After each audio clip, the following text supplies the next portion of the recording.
Salams and welcome. Thank you for joining me in another episode of the Quran in English Basics for Beginners. A'udhu billahi minash shaitanir rajeem. Bismillahir rahmanir rahim. We are starting now with chapter 87 of the Quran, Surah Al-A'la, the Most High, comprising 19 verses. Then the summary from Sayyid Maulana Abul Ala Maududi rahmatullahi alayhi from the Tafsir Tafhim al-Quran, the meaning of the Quran. If you want a more academic or more detailed discussion, please consult Mariful Quran over 8 volumes. Write the name. The surah takes its name from the word Al-A'la in the very first verse. This once again is one of the earliest surahs to be revealed in Mecca. Okay, let's go through this. The period of revelation.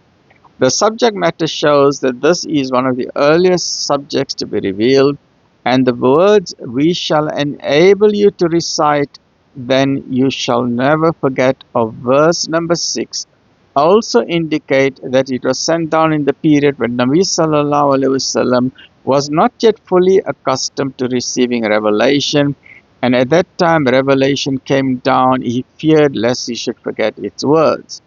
If this verse is read along with verse 114 of Surah Taha and verses 16-19 of Surah Qiyamah, and the 3 verses are also considered with regard to the styles and context, the sequence of events seem to be that first, in this surah, Nabi Sallallahu Alaihi Wasallam was reassured to the effect, "Don't worry. We shall enable you to recite this word, then you shall not forget it."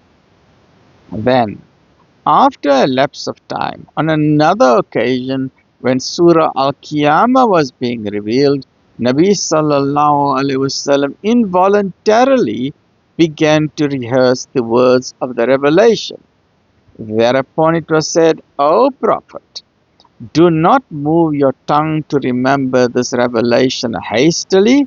It is for us to have remembered and read. Therefore, when we are reciting it, listen to its recital carefully. Again, it is for us to explain the meaning." Last of all, on the occasion of the revelation of Surah Taha, chapter 20, Nabi Sallallahu Alaihi Wasallam, on account of human weakness, again became afraid lest his memory should fail to preserve some portion of the 113 verses which were continuously revealed at that time, and therefore he began to memorize them. Thereafter it was said, "And see that you do not hasten to recite the Quran before its revelation is completed to you." After this, it never so happened again that he felt any such danger, for apart from these 3 places, there is no other place in the Quran where there is reference to this matter, right? This theme and subject matter. There are 3 main themes. Tawheed, La ilaha illallah, there is only one God. Instructions to the Prophet Sallallahu Alaihi Wasallam and the hereafter. In the first verse, the doctrine of Tawheed, that there is only one God, La ilaha illallah, has been compressed into a single sentence saying that Allah's name should be glorified and exalted. That is, He should not be remembered by any name which might reflect a deficiency, fault, weakness, or any aspect of likeness with created beings. For the root of all false creeds in the world are wrong concepts about Allah, which assume the form of an erroneous name for His glorious and exalted being.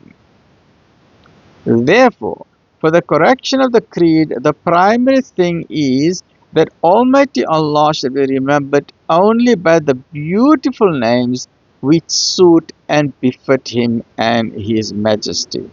In the next 3 verses, it has been said, "Your Lord, glorification of whose name is being enjoined, is He who created everything in the universe, proportioned it and set it a destiny, taught it to perform the function for which it is created, and you witness this manifestation of His power day and night, and He creates vegetation on the earth as well as reduces it to mere rubbish. No other being has the power to bring about spring, nor the power to prevent autumn. Then in the following two verses, Nabi Sal'lal'laa'hu A'layhi Was'sallam has been consoled as if to say, don't worry as to how you will remember word for word the Quran that is being revealed to you. It is for us to preserve it in your memory, and its preservation is not in any way the result of any excellence in you, but the result of our bounty and favor. Otherwise, if we so will, we can cause you to forget it. Then Nabi Sallallahu Alaihi Wasallam has been told, you have not been made responsible to bring everyone onto the right path, the Sirat al-Mustaqim. Your only duty is to convey the truth. And the simplest way of conveying the truth is that admonition be given to him who is inclined to listen to the admonition and accept it. And the one who is not inclined to it should not be pursued. The one who fears the evil consequences of deviation and falsehood will listen to the truth and accept it. And the wretched one who avoids listening to it and accepting it will himself or herself see the evil end. The discourse can be summed up as follows. Success is only for those who adopt purity of belief, morals, and deed, and remember the name of their Lord and perform the prayer. But on the other hand, on the contrary, the people are wholly lost in seeking the ease, the benefits, and the pleasures of the world, whereas they should actually endeavor for their well-being in the next world to come, the hereafter. For this world is temporary and the hereafter is everlasting, and the blessings of the hereafter are far better than the blessings of this temporary world.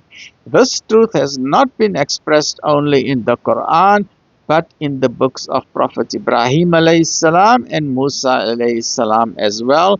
It has been brought to the notice of all of mankind. Stay well, look after yourself. Alhamdulillah.